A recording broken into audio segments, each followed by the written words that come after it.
Hello, everyone, and good morning. Welcome to our live feed update for October 28th. I'm your host, Taran Armstrong, and I'm here today to update you on everything that happened yesterday on the Big Brother 25 live feeds. It was day 87 in the house, and nominations were made. Final twos were made, and people talked about how good they are. We're such good people. Us, not them, but us. We're good. And I have a good person to talk with me today about it all. It's Beth. How you doing, Beth? I'm doing well. And Taryn, I really do think that out of everyone, I think that you and I are definitely the best people to be talking about. I mean, clearly we're totally favored by America in this situation. Listen, between us, the other podcasters, trash people, Trash. Here's the thing. snakes. Yes, they're snakes. They're trash. And the thing is they're not even aware of it. Isn't that awful? But Mm-mm. we're good. But we're We're good. good. Yeah. We've been loyal and honest the whole The game. entire time. The entire time, Taryn, and no one else has been at our level of gameplay, and it's just too bad that they can't see that. The only times we've had to lie or anything, we've barely done it, is because they did it first. Yeah, they lied first, So and you know what? We just took advantage, and here we are. We're gonna be in our final 2, Taryn. How's that feel? Ooh. yeah. Just take this for the next hour, and then do that roughly 5 times, and that's the update. Yeah. That's what happened yesterday. Yep, pretty much. I was sitting there and I was like, okay, I can't wait to do the Saturday live feed updates because I'm sure after the double eviction, there's going to be so much action. And then it was like, halt. Okay. Now let's just pat ourselves on the back and overinflate egos and go from there. And you know what? Solid. If that's where you're at in the game, go for it. There's not really much to strategize with at this point if you're going to have immobile pieces. But whew, it was rough to keep up with the feeds yesterday, Terry. Mhm. Well, of course, Matt is the HOH, and he promised Suri he would never nominate her prior to winning. However, after winning, he promised both Bowie and Jag that they would not go up on the block. And that only leaves one person not promised. So that is the big conflict of the day, is what's going to happen with Matt and Suri. Um, Another thing that happened is that before leaving, one or both of America and Blue uh, basically let it slip, let it be known in the house that Corey, on his way out the door or before leaving, said that Matt was playing the best game, and that they were more mad at Jag than they were at Matt. And so Jag has been panicking about his jury votes ever since. I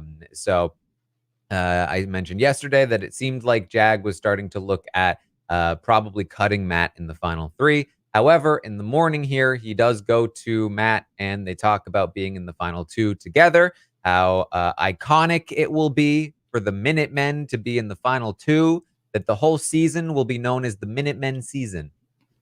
Yeah, I think that that's a really bold claim considering you have Suri Fields in the house.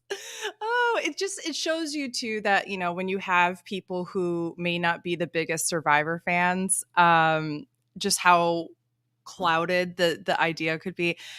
The thing is you're talking about 2 people that, while they have played good games in terms of physical competition, I will say that I think Matt has played a really good social game. He's positioned himself really well in the house.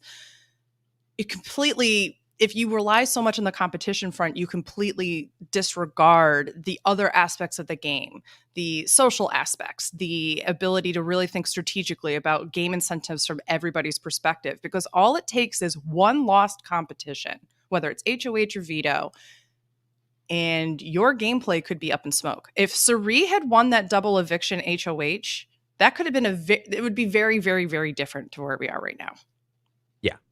I honestly, did the casuals even know the Minutemen? like it's been in like this has been in the episode, but like, do they know the name? I don't know. I barely know the name. Yeah, I don't know, and I also I also think, like, if you're a casual, the idea of, like, the Minutemen, it's not exactly the most flattering name for 2 men. You're like, "Okay, the Minutemen? What does that mean?" You know, that's, just something to put out there for casuals. You might wanna look into that a little bit more. Mhm. Well, Matt talks to Suri. This is gonna be a quick update, by the way. Yeah. Matt talks to Suri, and she's like, "I don't even need to ask who's going up, do I?" He's like, "Well, I gotta put someone up. Like, I mean, you told me you'd never put me up, though." And he's like, "Well, I mean, it doesn't really matter who goes up, right?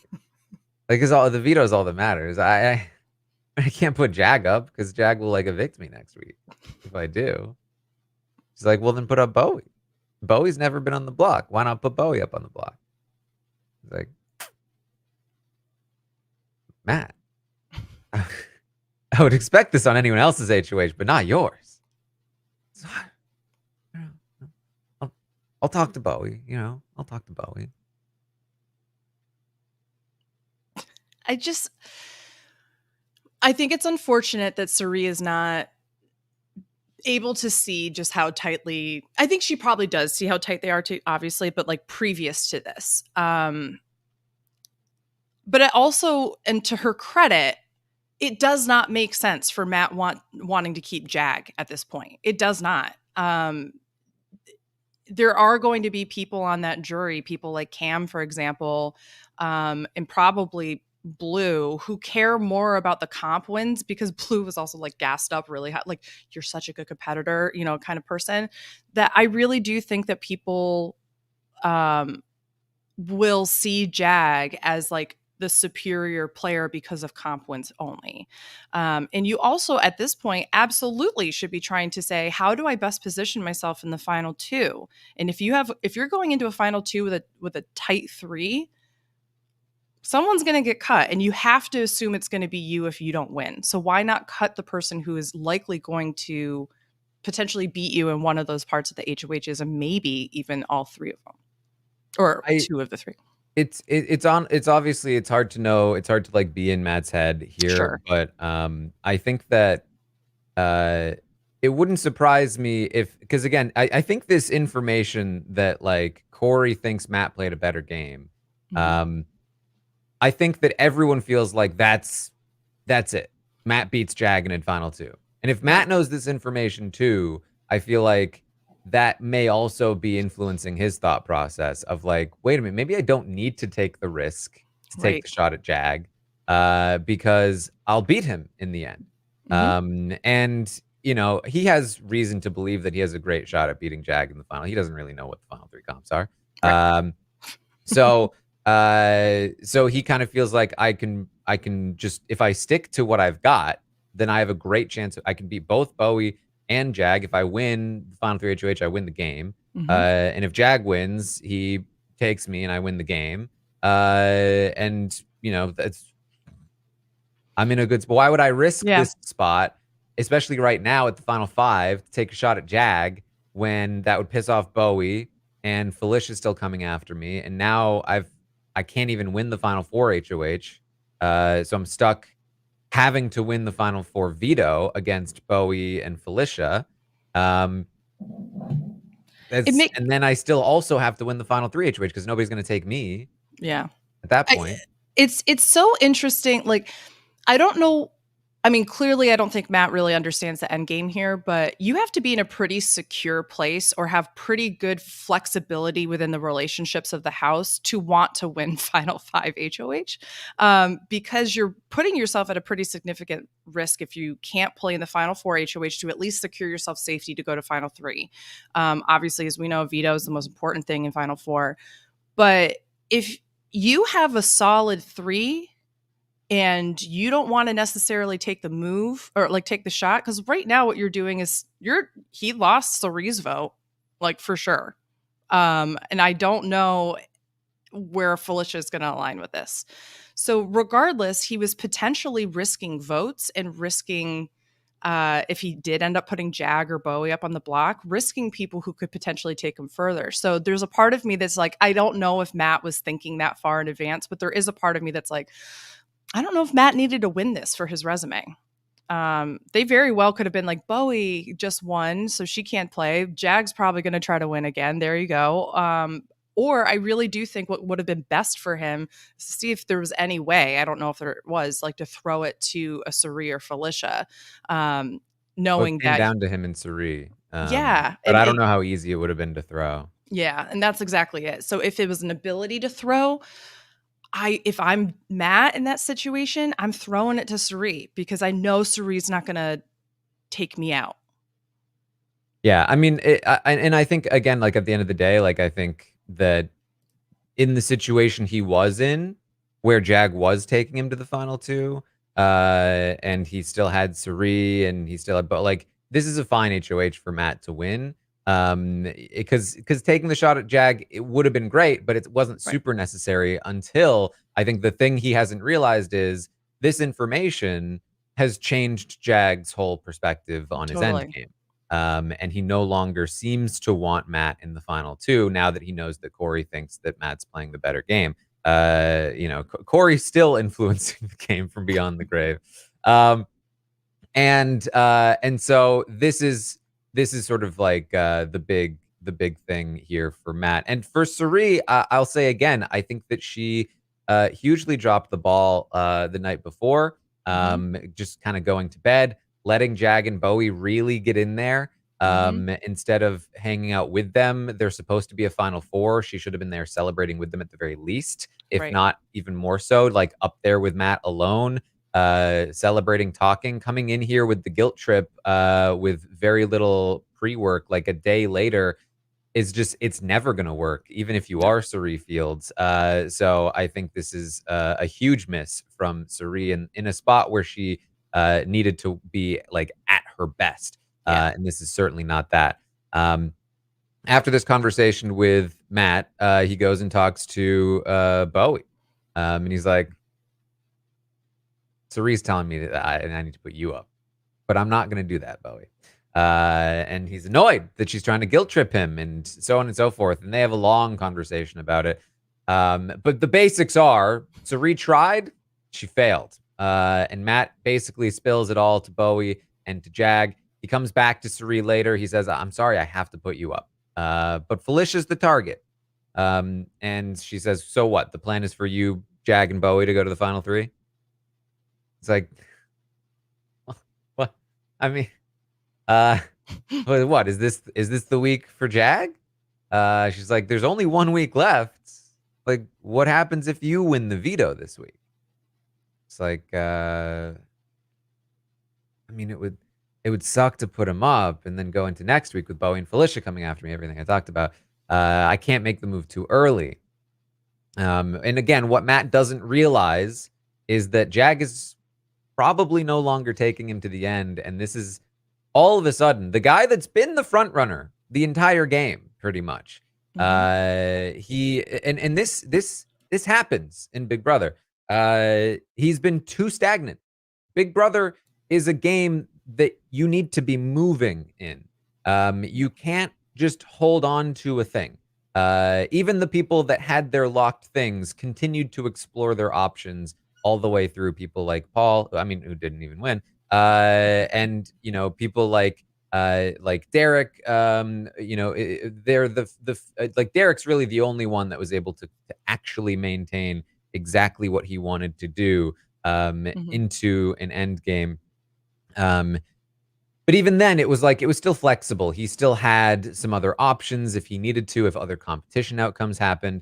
Matt has been very sort of complacent in this endgame. He's been Matt's the guy that was very good at being everywhere, at being able to be trusted by everyone, be the guy that's always been out in front. And it's been very effective for him because with any other competition outcomes, again, as you mentioned, if Suri wins that HOH, if anybody else had won that HOH, Jag is gone. If any other competition outcome happens in the last 15 competitions that Jag has won like half of. Jag is gone and Matt stays, and Matt's in a great spot. But it didn't happen that way. And Matt didn't really have a good alternative other than the backup, which was a good backup still, if Jag takes me and I still beat him, even if he has won all these comps. But then Corey comes in with Matt's played a better game. And just like that, the whole thing crumbles. And he hasn't really recognized it yet. He's been so locked into this plan that he's not thinking about where else to go. And he doesn't realize how crucial it is to A, take the shot at Jag, or at the very least, B, make sure that Cerise stays in the game this week. And so he's playing the same way he always has, conservatively. And he doesn't want to have to make a big move if he doesn't have to. He'd rather take the safe route. That's the kind of game that Jag was playing. Then he got evicted. Jag has, and Tyson's talked about this, getting voted out kind of helps improve your game sometimes, because you know what it's like. You have a little more confidence to just be like, screw it. Matt's never felt that. Matt's never faced that. He's never even been on the block. And so the conservative gameplay is starting to catch up to him here.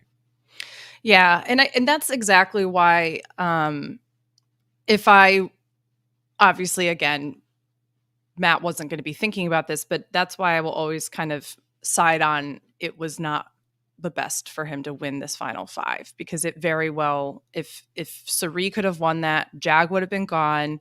He still maintains good relationships with Bowie and with Sari.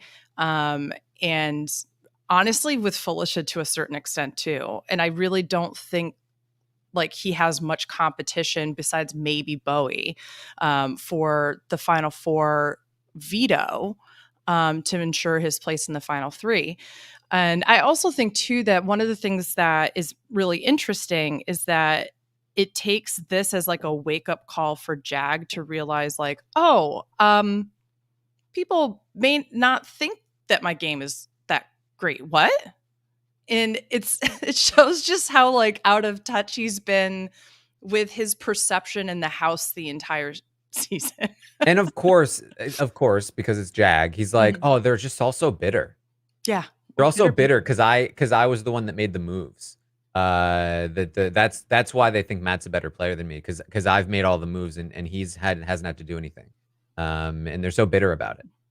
I mean, if he wasn't allowed to play HOH back to back, essentially, I mean, I think that there is some of that is absolutely valid, you know, when you have pretty much all the power for a few weeks in a row and you are almost directly responsible, if not directly responsible, for pretty much the entire jury to go out, except for Cameron, who was Bowie at that point. I don't think any of them are bitter at Jag. But none of them are. And that's exactly the point. Like, but if I'm him, I would be thinking that way to a certain extent, but I also would use that as an opportunity to be like, well, I need to better understand from other people that are maybe not necessarily in my alliance, how I'm coming across.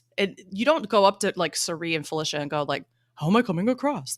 But you try to use social cues and those kind of things. You spend time with those people to really get a good sense of like, where is my position in the house? If these people were to be on jury, how are they thinking about people like me or Matt or Bowie? And you kind of go from there. But he hasn't really done any of that this entire jury phase of the game, which is why I think, again, when it comes to Corey spilling this information, all of a sudden it's just like, wait, there's a social aspect of the game I should have been considering for jury votes?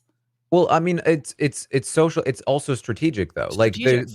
Because I think the big thing here is that he is always, and this is why Matt has always been the better player. But he hasn't realized that. He's always underestimated Matt.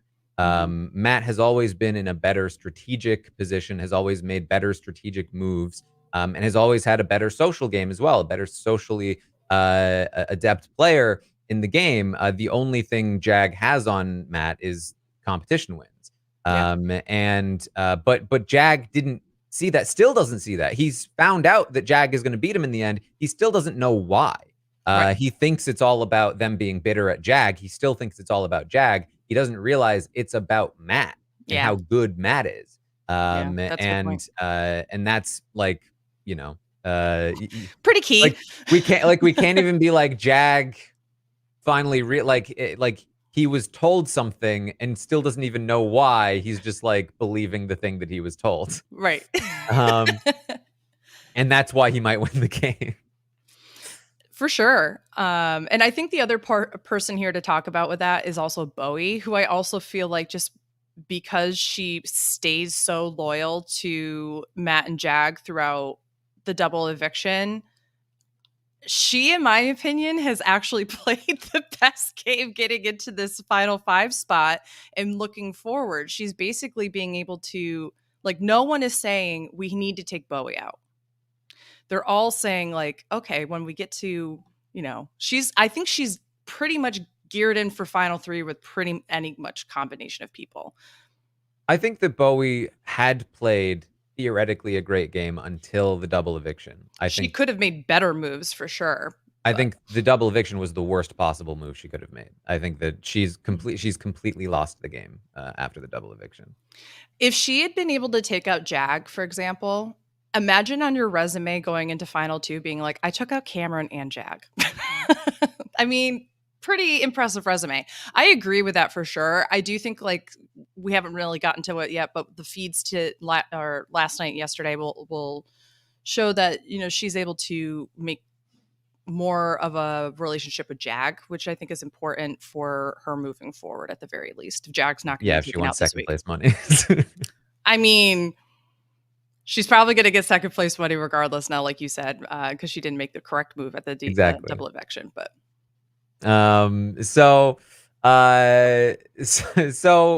Matt and Jag talk about Cirie again, and Jag starts planting some seeds. Of course, he wants Cirie out if she stays up on the block.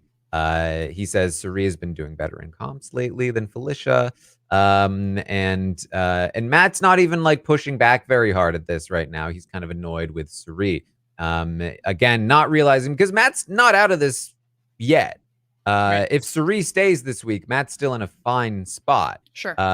Because it allows him the ability to take Bowie out next week, and going into a final 3 with Jag and Cirie is close to a guaranteed win for Matt, because Jag knows he can't take Cirie. He'd have to take Matt at that point. Right. But Matt's kind of annoyed with Cirie right now, and so he doesn't realize, I think, the danger of both Cirie leaving and how much Jag wants Cirie to leave. Right. And so he's not pushing back very hard at the moment. Matt, Jag, and Bowie continue to talk again endlessly about how they're such good people. And they have come up with a new alliance name for the 3 of them, these good people. They're now called the Mafia. Because that's what you call the best people. Yeah. Good, outstanding citizens, the Mafia.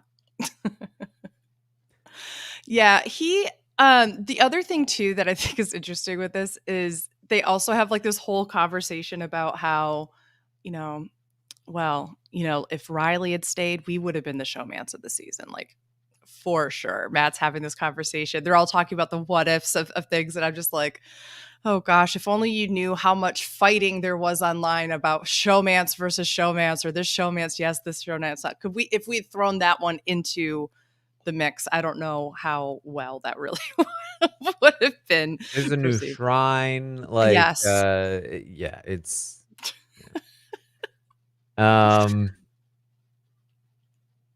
We fast forward to the end of the day. Yeah. Because the nominations, of course, happen. Cirie and Felicia go up on the block.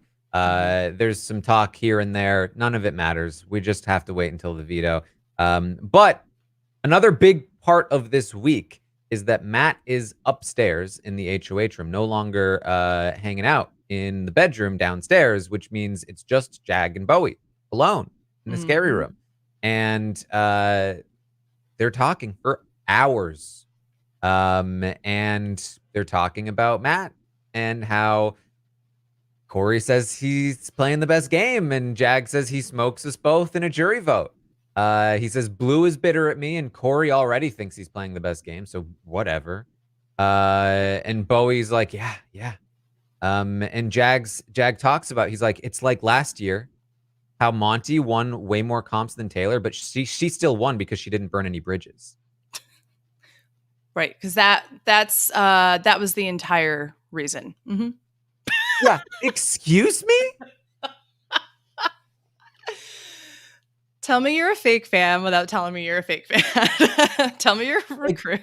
This is not the new trajectory that Taylor was talking about in her jury speech. She wasn't saying let's change this game forever and move forward with a new paradigm. The new paradigm is not, okay, we've learned our lesson. The lesson is we vote out the Taylors. No, I hate that this is potentially the legacy of this season following Taylor Hale's win. It's so sad. No. So Jag starts talking about how it would be great if they ended up making it to the end together, and he's like, if you won the final HOH, would you choose me to sit next to you? She says 100%. Mm-hmm. That's what I was trying to tell you last night. And he says, well, I'd want to sit next to you, Bowie. Now, worth noting, he doesn't make a promise. He says he would like to sit next to her. He asks if she would sit next to him. He does not explicitly promise to take her to the end, whereas he is still explicitly promising Matt to take him to the end. But like, if he has any self-interested bone in his body, he is making it explicitly clear that he believes he loses to Matt and smokes Bowie. So, I mean, most people have a self-interested bone in their body. So, and it's not like there's any kind of like pact that was made that if Bowie makes it to the final two, that everybody votes for Bowie. Everybody knows that Bowie for sure wins, or is a for sure win if you sit next to her at this point. Mm-hmm. Now, also, of course, Bowie says that they should still stay loyal to Matt all the way to the final three. Like, even if he wants to keep Suri this week, we should. And Jag is like, yeah, we can come to a consensus as a group. Yeah. Oh, read the lines. Read in between the lines. I mean, come on. I also think, too, that if someone is coming up to you at Final Five and saying, I want to sit next to you in the final two, that should be an insult. You should be really questioning your position with the jury at that point. Oh, but Bowie doesn't care. Oh, no. She's there for the ride. She's there for a $75,000 check, and that's fine. Good for her. It's more money than I made this season. There you go. So that's pretty much the day. Again, this all comes down to the veto. If Jag doesn't win the veto, I do still think there's a heavy possibility that Matt ends up taking the shot. There's a few days for him to think about it. The more that he talks, the more that he like burrows away with Bowie, the more like fear can start to build up in Matt's mind that like, hey, maybe Jag and Bowie have a thing. Maybe you're left on the outs there. Maybe this is the last opportunity you have. Now, the problem is with this information in the game about how Corey thinks Matt is playing a better game than Jag, Matt no longer has as much fear of Jag in terms of like, I can still get to the end with him and win. So maybe I don't need to take that shot and take that risk. But with Jag being vulnerable for like the first time in a while, seem like with the actual time to think about it, it's definitely possible that move still happens. But it's tough. It's tough to see. And again, like, who knows what happens with the veto at all. And of course, is it even worth talking about what happens if Suri or Felicia win the veto? Probably not.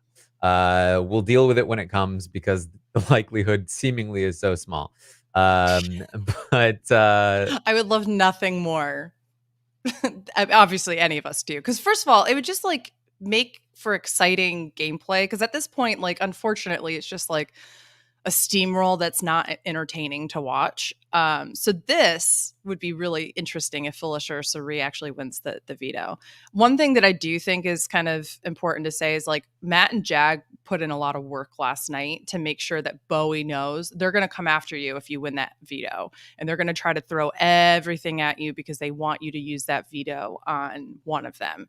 And, so that Jag can go up and then he's going to potentially be put out or at a tie, and then Matt would have to make the decision and that kind of thing. And just be aware that that's going to be the case. And Bowie's even like, oh yeah, Felicia said you should talk to me after the veto, which by the way, like, Felicia, no girl, don't say that. That is some wild gameplay to be like, you know what, we should chat after the veto as someone who is currently on the block. No, talk now. But yeah, I think that they did a lot of work last night to really just kind of put Bowie into place as to like, if you win the veto, you're not going to use it kind of thing. But if Matt wakes up and realizes, oh, if Bowie wins the veto, I do want her to save Sari, and Jag goes up and like, we could still vote out Felicia, but like, as like, say that's what we're going to do or whatever. But I don't know. It's going to be Matt who has to wake up to make that decision, because Bowie's not going to make it for herself. Yeah, but if Jag or Bowie wins the veto, the week is over. Yeah, for sure. I mean, the week is over in the sense that like it'll be between Sari and Felicia, and Yeah. we'll see which one of them leaves, and it actually does kind of matter. But either way, I mean, theoretically, Jag is also concerned about Felicia winning over them. So as long as Matt is able to take out Bowie over Felicia at the Final Four, he still has a shot. And if anything, there's because Felicia has less of a shot of winning, that might even be better if it works. But it would require Matt to take that shot as well. So it might not even matter that much between Sari and Felicia, but Felicia's never mind, she's not going to win the Final Four veto. What a gag that would be, though, if Felicia won that veto. I mean, could you imagine like the hamster wheel, like where they have to run the thing to get to the certain, like, it's the dumbest. The Final Four veto has turned into the dumbest thing in the freaking world. That it used to be a day's quiz, and now it's a day's quiz, but you have to have a like 90th percentile physical education degree. Yeah. It's so stupid. It's the day quiz with the pacer test now. You were like, okay, you run over here. All right. Well, that's what we have for you then today. I will, of course, be back tomorrow morning, 11 a.m. Eastern, to update on everything that happens today on the Big Brother 25 live feeds, including who wins the Final Five Power of Veto. Next week, we're going to be in LA, just less than a week away at this point. So you're running out of time to get tickets if you want to come and hang out with us and chat through the season and all kinds of stuff like that. So make sure you go to robswebsite.com/events if you want to find some tickets for the live show. And you can find me on Twitch, watching episodes, Instagram, posting climbing stuff, and Twitter, tweeting tweets that aren't X. I was just going to say Xing posts or posting X. I don't know. Speaking of dumb things. So find it all there. Beth, what do you got going on? You can follow me at AugustaWind11 on all my social media sites, including my Twitch channel. Still podcasting about Survivor in particular on my weekly meltdown. If you're looking for supplemental content that's a little more unhinged, less strategically focused and more unhinged. And yeah, that's what I've got going on. It's just waiting this out. Wish I was coming out to LA. If you have a chance and the opportunity to go. It's going to be so much fun. Not only do you get a wonderful Survivor night, you get a Big Brother night. I mean, come on, 2 for the price of 1. Let's go. All right. Well, that's what we have for you here today. Thank you all so much for joining us, and I will see all of you next time.